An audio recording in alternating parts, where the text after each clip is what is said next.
รุงเทพปลายทางสถานีลพบุรีท่าที่ประสงค์ Thank you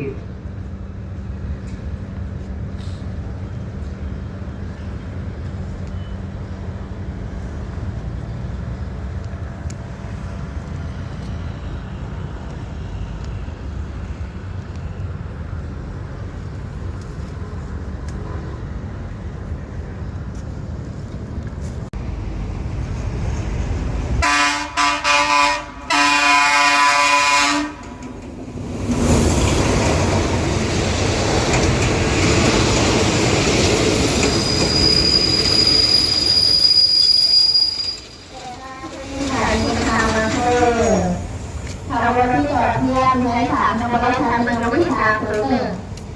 เดินทางเข้าสู่ผู้โดยสารจากสถานีต้นทางกรุงเทพไปทางสถานีลพบุรีมีตัวเส้นที่เข้าสถานีเรียบร้อยแล้วโปรดนำสิ่งของและสัมภาระของท่านที่สถานีนั่งรถขบวนให้ที่เรียบร้อยเลยค่ะขบวนรถเที่ยวนี้มาออกจากสถานีชลทางบางซื่อและจะอยู่รับส่งผู้โดยสารที่สถานี